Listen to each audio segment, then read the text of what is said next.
Meu nome é Paola Alves, sou mestranda do programa de pós-graduação em Alimentação e Nutrição aqui da UFTR. Já estive em alguns momentos com vocês e a aula de hoje vai ser sobre a fisiopatologia das dislipidemias. Então, as etapas dessa aula. Primeiramente, a gente vai recapitular brevemente ali a bioquímica dos lipídios. É preciso entender ali a bioquímica para a gente conseguir daí entender a fisiopatologia das dislipidemias. Então, primeira parte em relação à bioquímica, ao metabolismo lipídico. Então, é importante lembrarmos o que são as lipoproteínas. Então, as lipoproteínas são partículas que são compostas por lipídios como triacilglicerol, colesterol e os fosfolipídios. E também há uma parte da lipoproteína que possui a proteína na sua composição, sobretudo a polipoproteína. Então, aqui mostra a estrutura de uma lipoproteína qualquer. Então, a gente tem aqui uma monocamada lipídica formada por fosfolipídios. E aqui no núcleo dessa monocamada, a gente tem a presença de colesterol e dos triacilglicerol.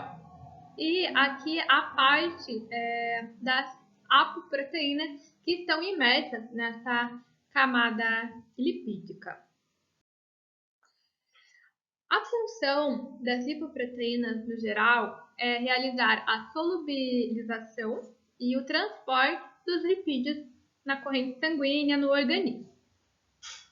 E há diferentes lipoproteínas, e elas vão se diferenciar entre uma e outra de acordo com a densidade, o diâmetro, o conteúdo de lipídios, ou seja, sua composição, o conteúdo e o tipo de apolipoproteínas e a sua função. Então, cada lipoproteína vai ter ali uma função específica que a gente já vai ver nos próximos slides.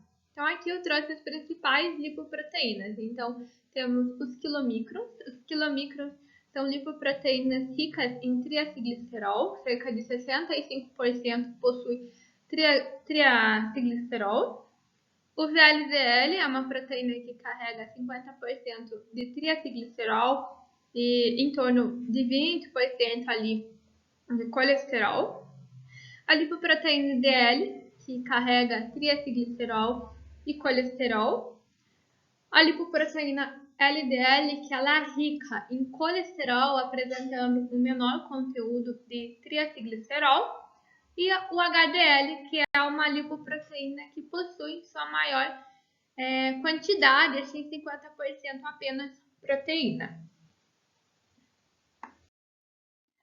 Nessa ilustração, eu trouxe para mostrar ali em relação a características na densidade e diâmetro de cada uma dessas lipoproteínas. Então, aqui a gente tem o quilomicron, que é uma lipoproteína que apresenta um diâmetro maior. O VLDL é uma lipoproteína caracterizada com muita baixa densidade. O IDL possui ali uma densidade intermediária. O LDL é uma lipoproteína de baixa densidade e o HDL é uma lipoproteína caracterizada de alta densidade. E a gente já vai ver ali a função de cada uma delas.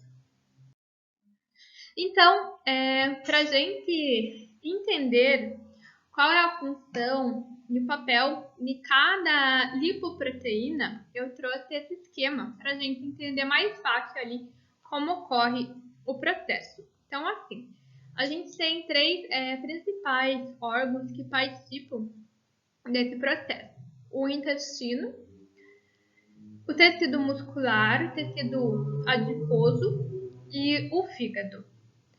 Então, vamos começar ali pela alimentação. Então, nossa alimentação, a parte lipídica da nossa alimentação, ou seja, aquilo que a gente consome ali no dia a dia, fonte de gordura,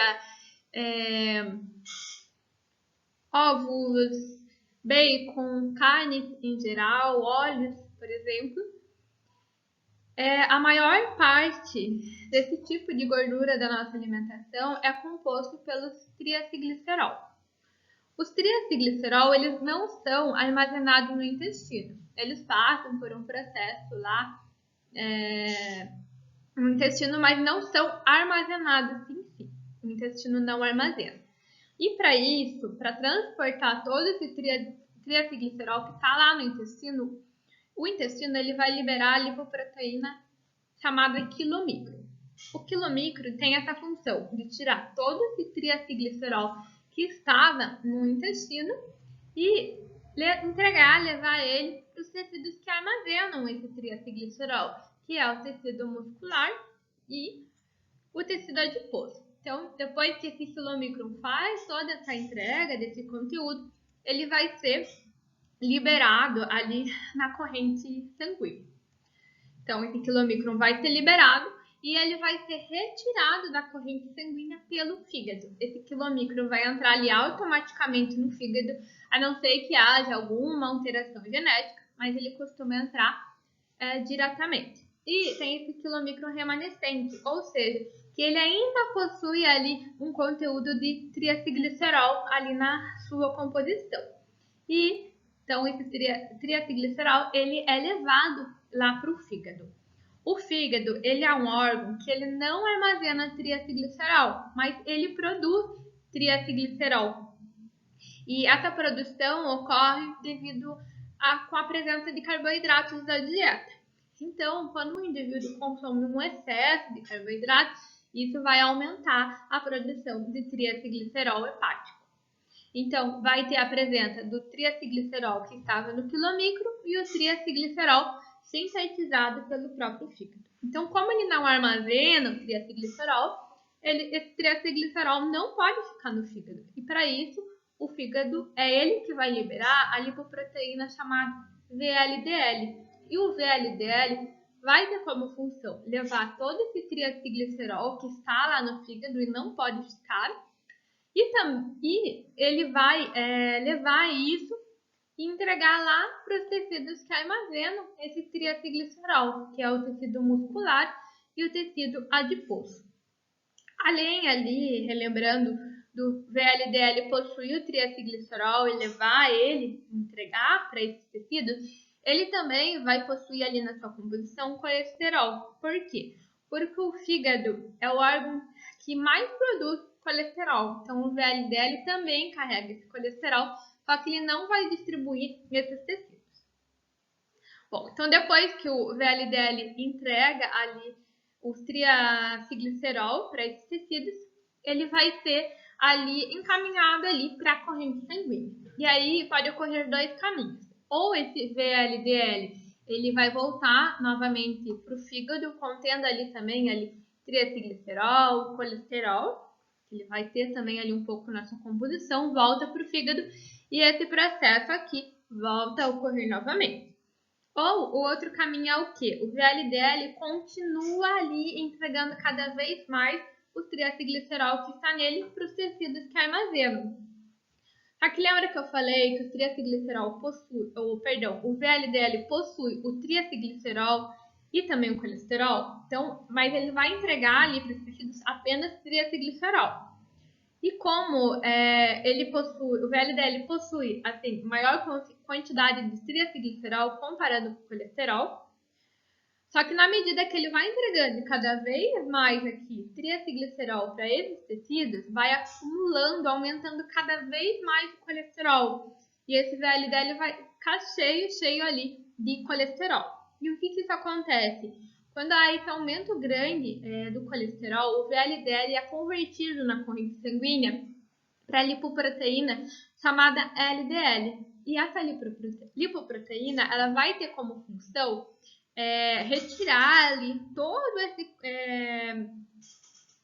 colesterol acumulado e levar para os tecidos que utilizam colesterol, que é sobretudo o tecido muscular e os tecidos sexuais. Então, esse LDL pode ser enviado para esse tecido ou ele vai ir para o fígado. Só que para ele entrar no fígado, o fígado precisa ali ter esse receptor chamado B100. Então, tudo vai depender do LDL entrar no fígado, de ter esse receptor e esse receptor está funcionando. Se houver alguma alteração nesse receptor, ou uma redução da produção, uma falha, que pode ocorrer devido a 3 fatores. Então, alguma alteração genética, ou devido a muita produção de colesterol hepático, o fígado está produzindo muito colesterol, ou devido a alterações na dieta. Então, um indivíduo que tem um alto consumo de gorduras saturadas, de gordura trans, vai atrapalhar ali a atividade desse receptor B6. E se há uma alteração ali, uma redução desse receptor, o que vai acontecer? O LDL não vai conseguir entrar no fígado, o que era esperado ele fazer. E ao contrário disso, ele vai ser acumulado na circulação, e isso é um problema. Mas por que é um problema o LDL não entrar no fígado e ir para a circulação? Porque o LDL está carregando ali muito colesterol. E muito colesterol na circulação vai favorecer ali, ter um fator de risco para desenvolver placas de ateroma, que é um fator de risco para doenças cardiovasculares. Por isso que não pode ter muito LDL na corrente sanguínea. E a última lipoproteína, para a gente entender, é o HDL. O HDL é uma lipoproteína formada no fígado e no intestino. E a função do HDL é roubar todo aquele colesterol que está lá no VLDL, que ocorreu aqui devido a esse ciclo que a gente mencionou, para o quê? Para diminuir assim a produção do LDL, né? E desse modo, o HDL vai entregar todo esse colesterol lá para os tecidos que utilizam esse colesterol e também para o fígado. Ou seja, por isso que é esperado a saudade de uma pessoa, um indivíduo, ter muito mais HDL do que LDL. Porque mais HDL vai favorecer o quê? A diminuição da formação de LDL. Se a gente tiver muita produção de LDL, pode ser um risco para desenvolver placas de ateroma, devido à acumulação na corrente sanguínea.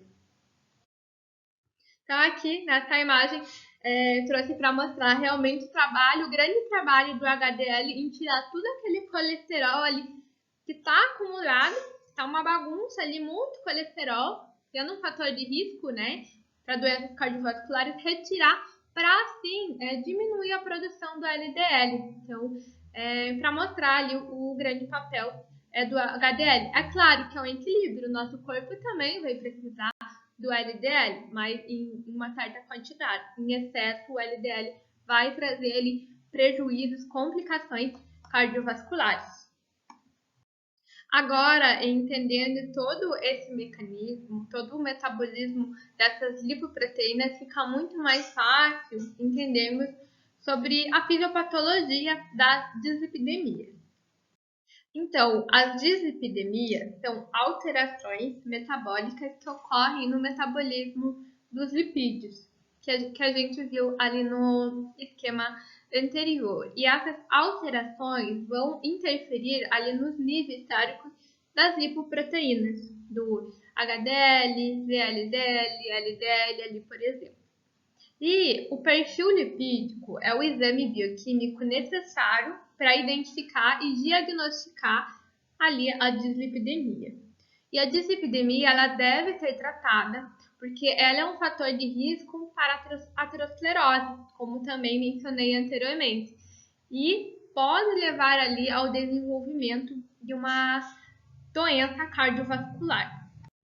Aqui eu trago os valores de referência para o perfil lipídico de adultos com mais de 20 anos. Então, quando há uma alteração nesses valores, é uma indicação de algum tipo de dislipidemia. Então, em relação ao colesterol total, é desejável que esses valores estejam inferiores a 190. Em relação ao HDL, que é aquela lipoproteína que a gente espera encontrar em maior quantidade, que seja superior a 40, e os triacilglicerol, que são os triglicerídeos, que quando o indivíduo realiza esse exame em jejum, que esteja no valor inferior a 150, e na ausência de jejum tem que estar ali inferior a 175. Em relação ao LDL, quanto é maior o valor, maior risco ali de doença cardiovascular, né, e da instalação ali da dislipidemia. Então, é esperado que esse LDL esteja ali inferior a 130. E em relação ao colesterol ali não HDL, que é o somatório de outras lipoproteínas, então o somatório entre LDL, VLDL e DL. Também, quanto maior o valor, maior o risco. Então, é esperado que eles estejam ali abaixo de 160. Bom, em relação à classificação etiológica das dislipidemias. Então, as dislipidemias primárias, que são aquelas de origem genética, então algum fator, alteração genética, e as dislipidemias secundárias, que são secundárias a algumas doenças, alguns medicamentos e também ao estilo de vida inadequado, como sedentarismo, e ali uma dieta não saudável, rica em gordura e rica em carboidrato. Está relacionado às dislipidemias secundárias. Bom, aqui eu trouxe um quadro para mostrar ali a influência das doenças e um estilo de vida inadequado no surgimento, ali na instalação de dislipidemia. Então, por exemplo, aqui, vou identificar alguns aqui, a diabetes mellitus tipo 2. Então, a diabetes mellitus pode ocasionar ali alterações no perfil lipídico, como a redução do HDL e o aumento do triacilglicerol. O hipotireoidismo, que é alterações na glândula da tireoide, que a gente já viu ali na aula passada, né, sobre aulas relacionadas ao sistema endócrino. O hipotireoidismo, ele pode ocasionar ali um aumento do colesterol total, em relação ao HDL, um aumento, uma redução, e o aumento do triacilglicerol. A obesidade, né? A obesidade pode aumentar ali o colesterol total, reduzir o HDL e aumentar os níveis do triacilglicerol. E também ali a presença tabagismo, etilismo relacionado a um estilo de vida inadequado. A presença de tabagismo, etilismo pode ocasionar ali, no tabagismo a redução do HDL, no etilismo pode ocorrer um aumento e no etilismo ali um aumento do triacilglicerol. Então, pode ocasionar essa alteração no perfil lipídico. E o sedentarismo. Então, o sedentarismo também está relacionado ali a um risco para dislipidemia, porque ele pode aumentar o colesterol total, ele pode reduzir o HDL, também pode ocasionar o aumento do triacilglicerol. Então, doenças e estilo de vida inadequado são fatores ali de risco para dislipidemia, né? Outras doenças também que podem influenciar para a dislipidemia é uma insuficiência renal crônica, uma síndrome nefrótica, uma hepatopatia crônica, por exemplo, a síndrome de Cushing, que também é uma doença endócrina que a gente viu pode estar relacionada, bulimia, anorexia, uma ingestão excessiva de gordura trans também pode estar relacionado, como a gente viu naquele esquema anterior, onde uma alimentação com muita gordura trans, muita gordura saturada pode alterar ali o receptor B100 e com isso o LDL não entra no fígado e vai ficar cada vez mais acumulado na corrente sanguínea, aumentando ali o colesterol nos vasos sanguíneos.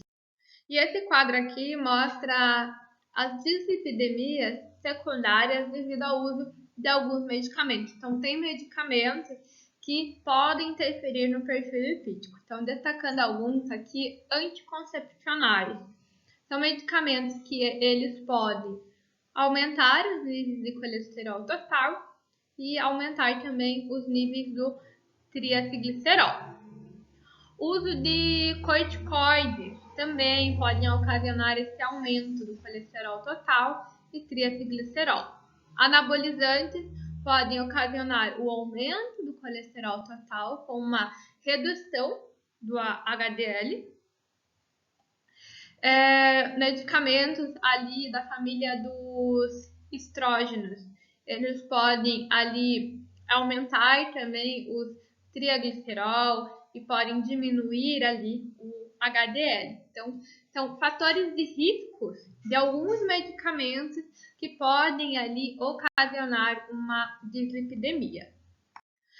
As dislipidemias, a gente tem diferentes tipos de dislipidemias e elas são classificadas de acordo com o tipo de lipoproteína que está alterada ali no organismo. Então, temos a hipercolesterolemia isolada, que é caracterizada quando há um aumento apenas do LDL, então esse valor está, a quantidade de LDL está superior aos valores recomendados, então está superior ali a 160. Temos a hipertrigliceridemia isolada também, que é quando apenas o triglicerol ele está aumentado, então está superior a 150, quando o exame foi coletado ali em jejum, e na ausência de jejum, esse valor estava superior a 175. Pode também ali ocorrer a hiperlipidemia mista, que é quando há o aumento tanto do LDL quanto do triglicerol, eles estão acima do valor ali esperado. E uma dislipidemia classificada como HDL baixo, que é quando há uma redução do HDL. Então, quando nos homens esse HDL está inferior a 40, e nas mulheres inferior a 50. Esses valores de referência estão de acordo com o presente na última diretriz brasileira de dislipidemia e prevenção da aterosclerose de 2017. Então, essa dislipidemia do HDL baixo, pode estar o HDL baixo de forma isolada, só o HDL estar baixo e outras lipoproteínas normais, ou pode estar associada a um aumento do LDL ou ao aumento ali de triglicerol. Então, a gente tem essas 4 classificações de dislipidemia. E ali, só para destacar que a hipercolesterolemia isolada, então esse aumento do LDL aumenta o risco cardiovascular, que é aquilo que a gente viu naquele esquema. Muito LDL acumulado no sangue, então tem muito colesterol e vai influenciar ali, ser um fator de risco para o desenvolvimento de placas de ateroma, que é um risco cardiovascular. E em relação à hipertrigliceridemia isolada, ela aumenta o risco hepático. Então, muito aumento ali de triacilglicerol ali no fígado, por exemplo, vai aumentar esse risco hepático. E afinal, quais são as consequências das dislipidemias? Uma das consequências que eu quero destacar é o risco da aterosclerose, que é ali uma complicação, uma doença cardiovascular. Então, o que é a aterosclerose? É quando há a formação aqui de placas de ateroma na artéria. Então, essas placas de ateroma são formadas devido ali a alterações na lipoproteína, por exemplo, muito LDL acumulado na circulação, então há muito colesterol e vai formar essa placa de ateroma. Então, tem muita gordura, muito colesterol aqui. E o que acontece? O sangue não consegue ter um fluxo sanguíneo adequado. Isso fica comprometido devido a esse acúmulo aqui dessas placas de ateroma. Então, há um estreitamento dessa artéria. Então, o sangue não consegue passar direito e ser enviado para os lugares que ele precisa ser enviado. Então, isso é uma das principais complicações bem graves da dislipidemia. E com isso, né, devido a essas placas de ateroma e o sangue não conseguir ter um fluxo adequado, ele não consegue, então, ser enviado para os lugares que ele precisa. Por exemplo, ele fica comprometido de ser enviado lá para o coração. Então, a ausência de um fluxo adequado para o coração é um fator de risco para um infarto do miocárdio, por exemplo. Fica comprometido o fluxo sanguíneo para chegar até o cérebro. Então, isso pode também comprometer ali a presença de um acidente vascular cerebral, com AVC, devido à falta ali sanguínea. Pode também ocasionar ali alterações na função renal, porque o rim precisa ali de sangue. Então, essa ausência de um fluxo adequado também pode comprometer o rim. E a própria circulação, né? A circulação sanguínea fica ali comprometida. Então, a dislipidemia tem uma série de consequências, por isso ela precisa ser tratada, né? Quando sempre está fazendo ali, orientando os pacientes a sempre estarem fazendo exames de sangue, né, com frequência para avaliar o perfil lipídico, identificar fatores de risco para desenvolvimento ali de dislipidemia. Então, sempre ficar atento a isso para realizar o tratamento e também, né, sempre ter o olhar ali para a prevenção da doença, é bem importante. O que eu queria trazer para vocês na aula de hoje sobre a fisiopatologia da dislipidemia era isso. Na próxima aula de terça-feira, a gente vai estar abordando em relação ao tratamento de doenças cardiovasculares, incluindo a dislipidemia. Então, semana que vem a gente olha para a parte da terapia nutricional. Aqui eu deixo as referências utilizadas nessa apresentação. Então, temos esse livro, Princípios de Bioquímica, e também foi utilizado aqui as diretrizes da Sociedade Brasileira de Cardiologia. Então, a última atualização da diretriz de dislipidemia e prevenção da aterosclerose e a diretriz brasileira de prevenção cardiovascular.